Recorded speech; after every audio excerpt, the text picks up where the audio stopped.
Hi everyone, my name is Mohammed Shaheer. Today I'm presenting graph-based global simultaneous localization and mapping. We are from University of Luxembourg, and this work has been done with collaboration with University of Zaragoza. My team members are Jose Andres, who is not here, with Pavle, Jose Luis, Javier Severa, and my supervisor Holger Wus. So today first of all, I will present my system architecture. What we are doing is we are extracting information from the BIM model of construction buildings, and we are using that information to localize the robot in the environment.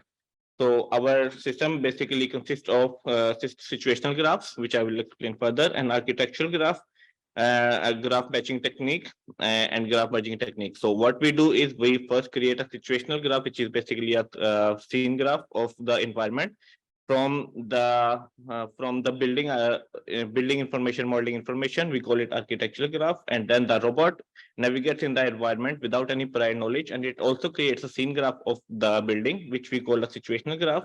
Then we compare these two graphs together, and then we see the matching part of the situational graph in the architectural graph, and then we merge both of these scene graphs together to estimate the global position of the robot.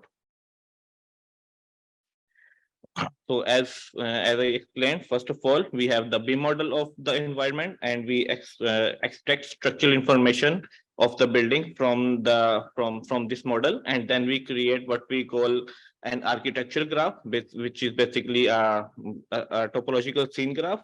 And then the robot, which is equipped with a lidar and encoders, it basically navigates in the environment, and it also generates a scene graph, which we call a situational graph. And then, as I explained earlier, we matched both of them graphs together, and then we merged to estimate the position of the robot in the environment.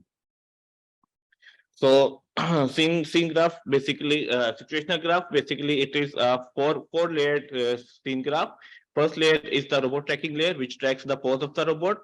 The second layer is the metric semantic layer, which basically consists of the wall surfaces of the environment.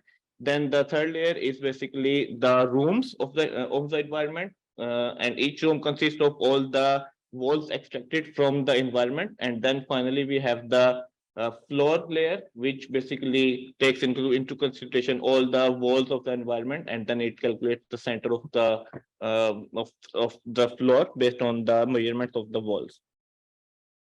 So this is what the architecture of our situational graph looks like.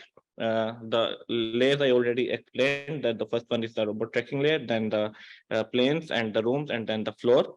And then these all are optimized, basically made into a post graph, and they are optimized all together. Then we have an architectural graph, which basically consists of only two layers, which is topological layer and the metric semantic layer. It does not have a robot tracking layer because this is just the information extracted from the BIM model. And we introduced a doorway factor in the architectural graph, which is not present in our situational graph. So the doorway factor, what it does is basically connects the two rooms with a door. And we also introduce a wall factor, which basically consists of two wall surfaces, because each wall has two different sides in two different rooms. So we combine both of the sides of the wall together, and we call it a single wall.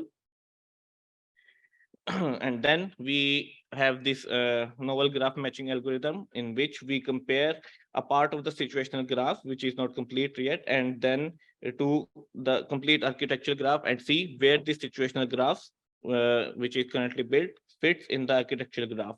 We first check the geometrical consistency between the rooms of the environment, and then we go one step lower and we check the geometrical consistency of all the walls of the environment as well.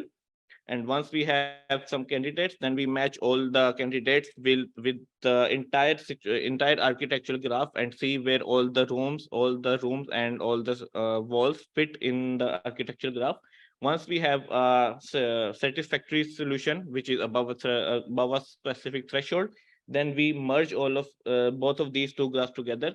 So in the picture, you can see that There is one on the leftmost side, there is S graph, which is situational graph, and then we have the architectural graph, and then we have the matches, which are showed with the lines as well. So once we get these unique matches, then we merge both of these graphs together, and we call this basically an informed situational graph, because it already has the information from the building architectural plan that we extracted in the previous step. So how we merge wall, we basically in at this step we are basically considering the wall, the beam information as the ground truth. So we assume that it is the perfect information, and then we make the error between the detected wall and the wall modeled by the beam. Basically, the error between them we make it 0, and same we do for the rooms. Here you can see on the left, the robot is creating a situational graph, and the right we have already the architectural graph, and then the robot gets a match, and then both of these graphs are merged together, and we get the global localization, and we also call it the informed situational graph. So this was done in a simulated environment, and the second test was done in an actual construction site, where we extracted the information of the we created a architecture graph from BIM and then a situational graph of the robot, and we merged them together. For the results, for the simulated data sets, we compared the absolute pose error between AMCL, UKF-based localization, Google Cartographer, and our informed situational graphs. And also for the real data sets, because we did not have the ground truth for the real data sets, so we compared the point cloud error between the AMCL, UKF, Cartographer, and our situational graphs. And you can see that our algorithm performs considerably better than all these baselines. These are the few results.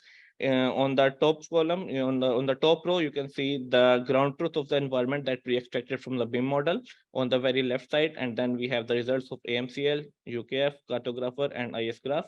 And similarly, for the simulated environments, we have the absolute pose error that we have shown the trajectory of all our baseline and our method as well. In the future work, we will consider, we are working on the multi-floor localization, because right now we are only doing a single floor localization. And then because we are considering BIM to be absolute ground truth, which is not the case, so we are also exploring how we can detect the deviations between the BIM and the actual construction environment. And we will also work on the multi-robot localization in case of we have a much bigger environment than a simple house. And that's it. And yeah, we are also hiring. We are always looking for motivated PhD students. So if you know someone, you can reach out to us anytime.